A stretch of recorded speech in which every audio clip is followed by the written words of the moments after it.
Atty. Kaufman, on behalf of the Filipino community all over the world, we would like to extend our congratulations for a job well done. Thank you very much. Congratulations. And I see the people waiting there every day, just hoping to feel something of that Duterte magic.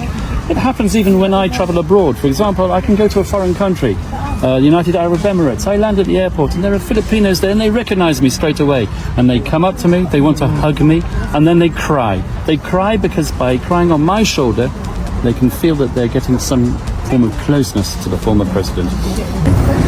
Why do you always criticize the media in all of your presentations from day one to day? Why does the media always criticize my client? Full stop, end of story. Next question. Sir, Reporter, harap-harapang sinupalpal sa diritsahang sagot ng abogado ni dating Pangulong Duterte na si Atty. Kaufman. Welcome back to Kaakibat TV.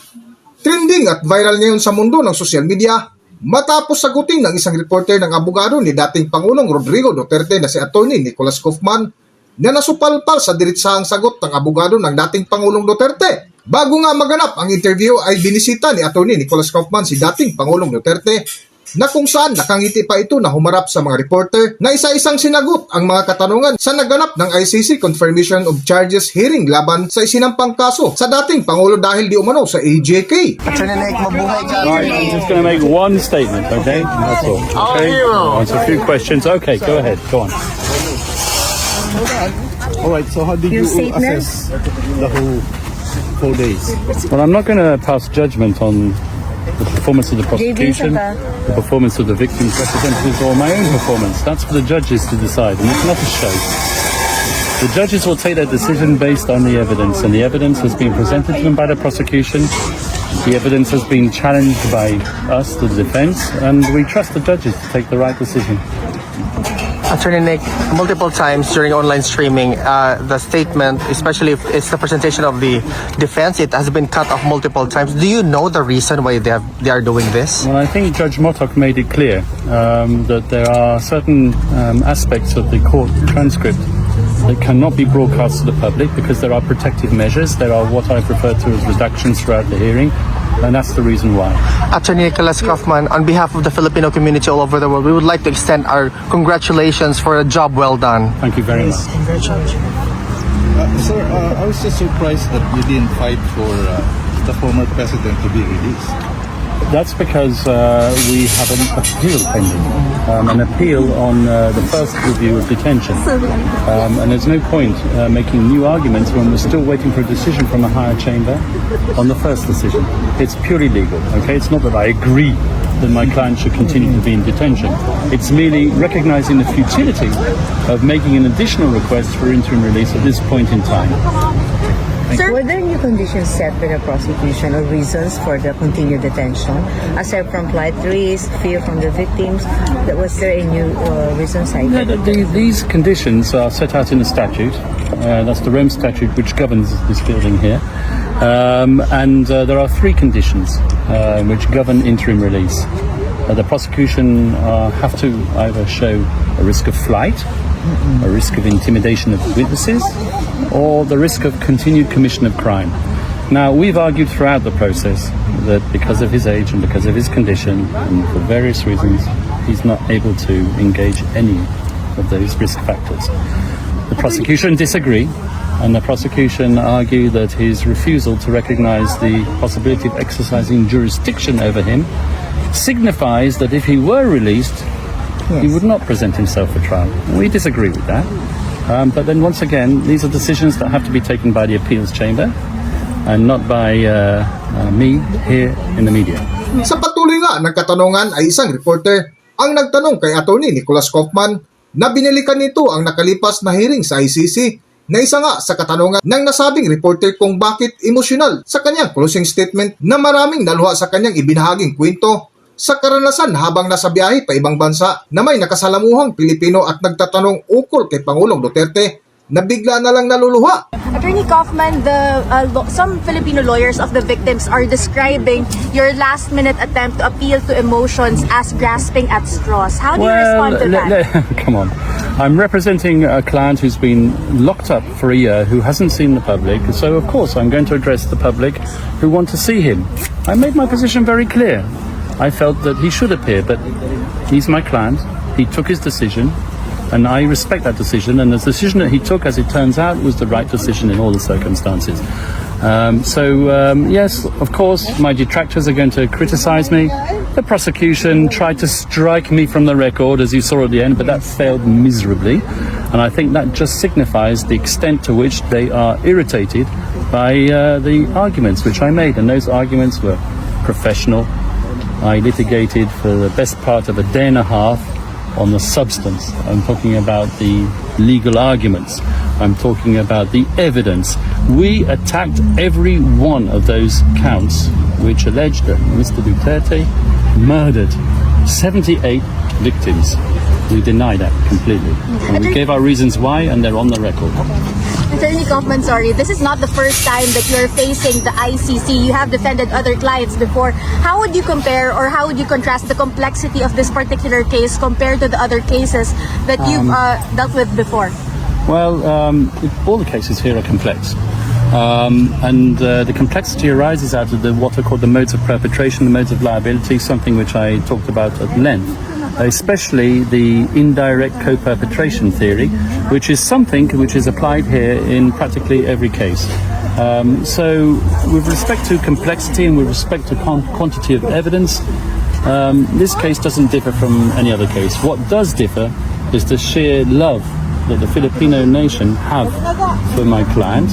And I've seen it on a daily basis when I go up to visit Mr. Duterte in his detention center, and I see the people waiting there every day, just hoping to feel something of that Duterte magic.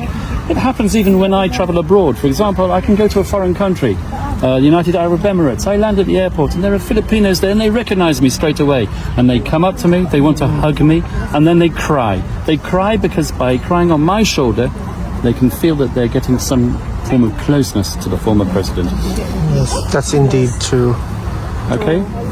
All right. Thank you very much. Let's hope for the best. Just the closing statement Yes. on how you addressed or spoke with the president when you met him last Wednesday when the hearing was on a break.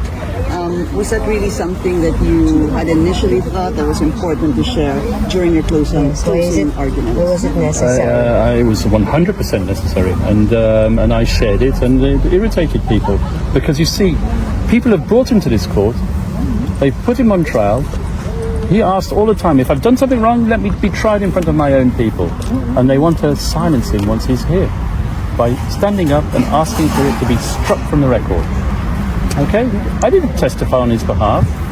I just told them the difficulties that I'm facing and the reasons why he didn't want to present himself before the chamber. Not out of disrespect, but because he raised a legitimate argument that he does not recognize the possibility of this court exercising its jurisdiction over him. And that was the very first thing he said when he was arrested back in the Philippines, having arrived from Hong Kong.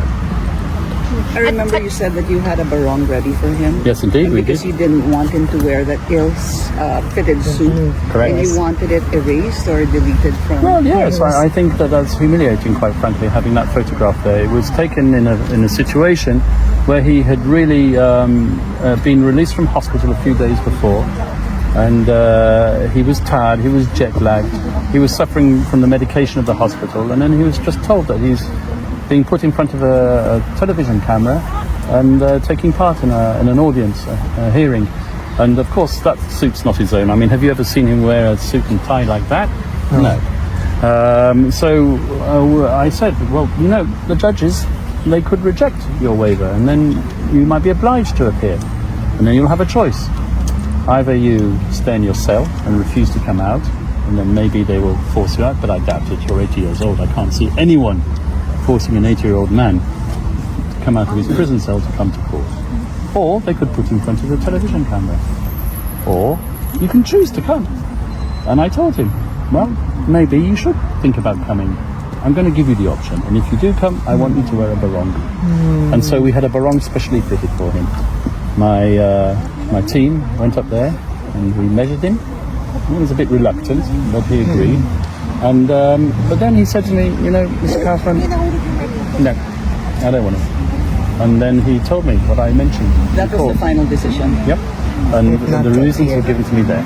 Attorney, have you already spoken to the family? Did they already give you a feedback as to what happened in the proceedings in the last I've meeting? just finished my submissions. I've just come out of Perhaps court. via I've been with Zoom my call team. I haven't had an opportunity. Come on. All right.